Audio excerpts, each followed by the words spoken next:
आजकल Indian social media पर कुछ बहुत अजीब हो रहा है। मतलब ऐसा कंटेंट जो भड़काऊ है, जिसमें डबल मीनिंग है, वो वायरल हो रहा है। सवाल ये है कि आखिर ये बन क्यों रहा है? और उससे भी बड़ा सवाल, ये इतना चल क्यों रहा है? चलिए आज इसी क्रिंज इकोनॉमिक्स की परतें खोलते हैं। अब ये सुनिए। सुनने में तो ये एक साधारण सा फूड रिव्यू लगता है ना? लेकिन असल में यहीं से सारा खेल शुरू होता है। ये एक छोटा सा उदाहरण है कि कैसे बिल्कुल आम बातों के पीछे डबल मीनिंग छिपाए जा रहे हैं, और यही वायरल होने का नया, कह सकते हैं कि एक सक्सेसफुल फॉर्मूला बनता जा रहा है। ठीक है, तो चलिए इस अजीब सी पहेली को सुलझाते हैं। हम अपनी पड़ताल एक बहुत ही अजीब पैटर्न से शुरू करते हैं। ये वो क्रिएटर्स हैं जिनके व्यूज अचानक से, मतलब रॉकेट की तरह तभी बढ़ते हैं जब उनका कंटेंट एक कंट्रोवर्शियल मोड़ लेता है। एक क्रिएटर हैं संतूर मॉम। जब वो अपने परिवार के साथ नॉर्मल फैमिली फ्रेंडली वीडियोस बनाती हैं तो उन्हें 1.5 लाख व्यूज मिलते हैं, जो कि सच कहूं तो काफी अच्छे हैं। लेकिन गेम तब बदलता है जब कंटेंट थोड़ा सजेस्टिव हो जाता है। माँ बेटे वाले वीडियो पर व्यूज सीधे 11 लाख, मतलब लगभग 7 गुना ज्यादा। ये कोई इत्तेफाक नहीं है, ये एक पैटर्न है। तो ये कोई एक क्रिएटर की कहानी नहीं है। ये एक सोचा समझा फॉर्मूला है जिसे अब कई क्रिएटर्स अलग अलग तरीकों से इस्तेमाल कर रहे हैं। कहीं अननेचुरल फैमिली रोमांस दिखाया जा रहा है, तो कहीं डबल मीनिंग वाले फूड रिव्यूज बन रहे हैं। ये पैटर्न अब हर जगह नजर आ रहा है। तो असली दिलचस्प बात तो अब सामने आती है जब हम इस ट्रेंड के पीछे की सबसे बड़ी वजह को देखते हैं, जो है पैसा, और वो भी चौंका देने वाला आर्थिक फायदा। तो ये पैसा आता कहाँ से है? देखिए, एक तो तरीका है ब्रांड डील्स का। अगर किसी क्रिएटर के 1 मिलियन से ज़्यादा फॉलोअर्स हैं तो उसे एक स्पॉन्सर्ड पोस्ट के लिए 2 से 5 लाख रुपए तक मिल सकते हैं। लेकिन असली पैसा, मतलब जो सच में गेम बदल रहा है, वो कहीं और से आ रहा है। और वो है फैन सब्सक्रिप्शन से होने वाली सीधी कमाई। ये एक असली गेम चेंजर है, क्योंकि इसमें फैंस अपने फेवरेट क्रिएटर्स को सपोर्ट करने के लिए सीधे पैसे देते हैं। अब देखते हैं कि ये आंकड़ा असल में कितना बड़ा हो सकता है। तैयार हैं? 20 लाख रुपए हर महीने। क्रिएटर मुस्कान कार्या सिर्फ फैन सब्सक्रिप्शन से अंदाजन इतना कमाती हैं। उनके करीब 5200 सब्सक्राइबर्स हैं, जो हर महीने 390 रुपए देते हैं। सिंपल सा हिसाब है, कमाई 20 लाख रुपए महीने से भी ज्यादा। तो पैसा एक बहुत बड़ा मोटिवेशन है, पर कहानी का दूसरा और शायद ज्यादा जरूरी हिस्सा है प्लेटफॉर्म का एल्गोरिदम। ये एल्गोरिदम ही इस तरह के कंटेंट को बढ़ावा दे रहा है, चाहे वो जानबूझकर हो या अनजाने में। जर्मनी में एक एक्सपेरिमेंट हुआ और जो सामने आया वो चौंकाने वाला था। एल्गोरिदम जानबूझकर सजेस्टिव या सेमी न्यूड कंटेंट को 54% ज्यादा पुश करता है।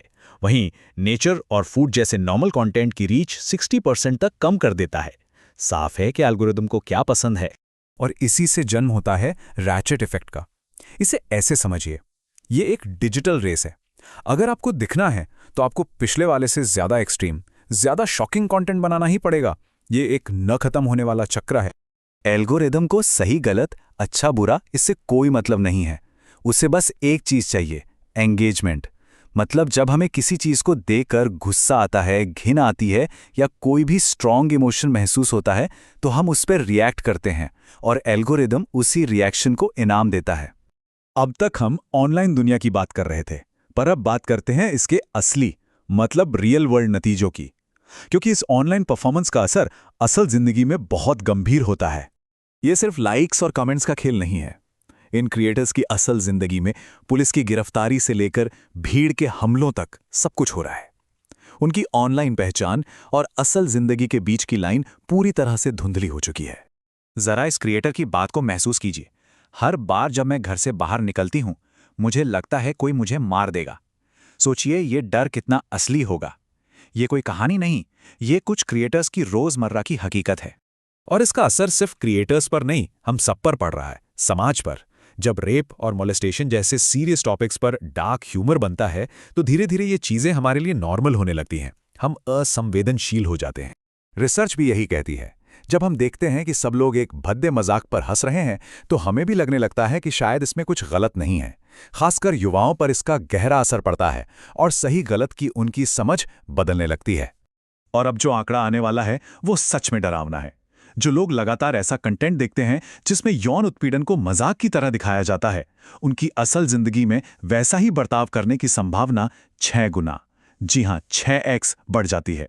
क्योंकि धीरे धीरे जो ऑनलाइन दिखता है वो ही नॉर्मल लगने लगता है। तो ये सब हो रहा है, पर इसमें हमारा क्या रोल है? और यही इस कहानी का सबसे जरूरी और शायद आखिरी हिस्सा है। इस पूरे सिस्टम में देखने वालों की क्या भूमिका है? इसे ऐसे समझिए, हमारा हर एक व्यू, हर एक लाइक एक वोट की तरह है। हम अनजाने में ही सही पर वोट दे रहे हैं कि हमें और ऐसा कंटेंट देखना है। और जब करोड़ों लोग वोट देते हैं तो वो कंटेंट सिर्फ वायरल नहीं होता, वो लेजिटिमाइज हो जाता है। ये पूरा साइकिल बहुत सिंपल है। हम कुछ देखते हैं, एल्गोरिदम को लगता है कि ये पॉपुलर है, वो उसे और लोगों को दिखाता है, और देखते ही देखते वो चीज़ हमारे कल्चर का हिस्सा बन जाती है, वो नॉर्मल हो जाती है। हमारा एक व्यू कल्चर को बनाने में मदद करता है। तो आखिर में सवाल ये नहीं है कि हम क्या देख रहे हैं, असली सवाल ये है कि जो हम देख रहे हैं वो हमें क्या बना रहा है। अगली बार जब आप स्क्रॉल करें तो बस एक पल के लिए इस पर जरूर सोचिएगा।